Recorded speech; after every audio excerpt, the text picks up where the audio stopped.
think about less rather than none at all, okay? So say you are on prescription medication and you don't want to be on that prescription medication anymore.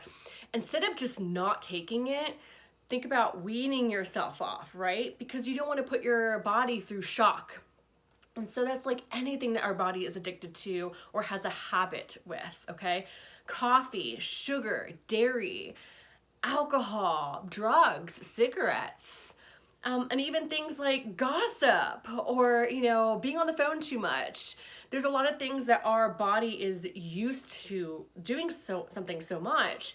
And instead of just like cutting it off, we want to do less so that our body again can adjust to that. So like with the weaning process, right?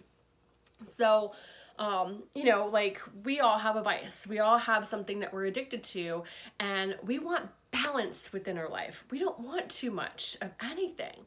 Even too much meditation can actually be difficult for the body. I actually have a couple of clients who meditate like all the time, vigorous meditation, and now they have this energy in their head and they can't bring it back down, okay? And it actually bothers them throughout the day. So we can't have too much of a good thing. We want balance within our life. Even with stretching, we don't want to overstretch because our body is not used to that. It needs to adjust. It needs to have a balance period. So like some things, like for some people, and I commend people on this discipline, some people, they don't want anything in their body or any influence of their body that could at any chance have a negative impact. So no internet, no TV, vegan diet, completely pure diet, does not put anything into their body. And that's great. If that feels good to you and that brings you closer to spirit, then I am like very supportive of that. But a lot of us, we still want to actually enjoy some of the pleasures in life, but we don't want the pleasures of life to take over our body. We want to have control of what we put in our body and how we treat our body. But the problem is that a lot of these vices can be addictive and they can harm us, like being on the phone too much. So we want to have balance within our body. We want to find a happy median. We don't want to harm our body in any way. And so, if alcohol is something that's like, even a drop is harmful, you might not want to touch it.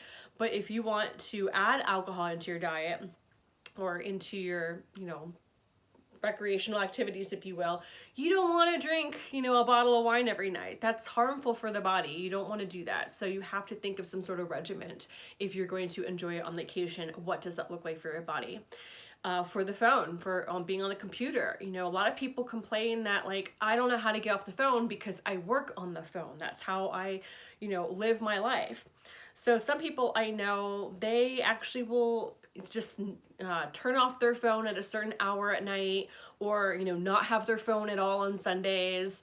Have some sort of discipline where you're not engaging with your phone, and you have certain periods of time where you are on the phone, and then certain times where you're not.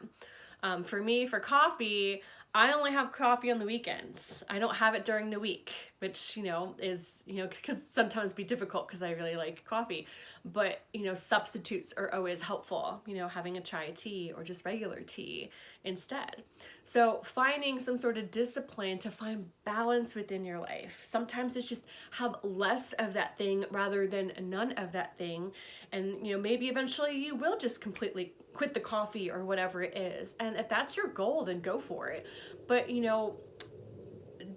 not having something at all and just quitting it can be really difficult. We usually relapse, right? So sometimes it's good to just wean yourself off of that. So find whatever it is that you want to moderate in your body, moderate in your life, and monitor it and see where you go with balancing that.